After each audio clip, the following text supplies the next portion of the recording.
নানা দীপুকে দেখে দাঁত বের করে নিঃশব্দে হাসল। সামনে দুটো দাঁত নেই। বলল, কি নানা ভাই, আসছ এখানে? দীপু উল্টে জিজ্ঞেস করল, তুমিও কি ছোট মামার মতো হয়ে গেছো? কিরকম? নানা জানতে চায়। ছোট মামার শরীর থেকে লাশ পচা গন্ধ বেরোয়। ও, হঠাৎ নানা চুপ করে যায়। দীপু আবার বলে, আমার খিদে পেয়েছে। ফ্রিজে খাবার আছে, খেয়ে নাও। নানা তাকে বাম পাশের একটা ফ্রিজ দেখিয়ে দেন। দীপু ফ্রিজের দরজাটা খুলেই চিৎকার করে পিছিয়ে আসে। আহ! ফ্রিজের ডিপ রেখে একটা মানুষের আস্ত মাথা বসানো। দীপু পিছন ফিরে তাকিয়ে দেখল খাটে নানা বসে আছে, শুধু চোখ দুটো নেই। দীপুর আবার আতঙ্কে সম্মোহিত অবস্থা কেটে যায়। এমন সময় বামন মহিলা দীপুর হাত ধরে টান দেয়।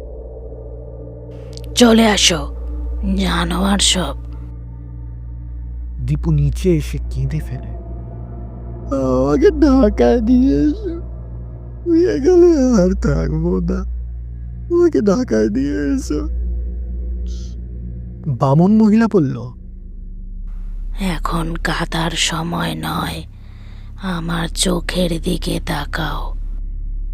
মহিলা ফিসফিস করে বলতে থাকে, ভয় সব চলে যা, ভয় সব চলে যা। দীপু আবার হিপনোটাইজড হয়ে পড়ে।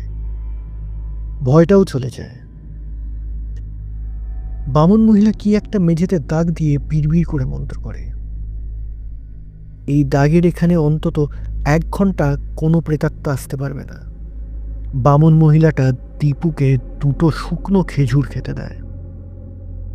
ওকে সবকিছু গুছিয়ে বলে, কেমন তোমার বাবা মা? তোমাকে পিশাচের হাতে একা ছেড়ে দিল?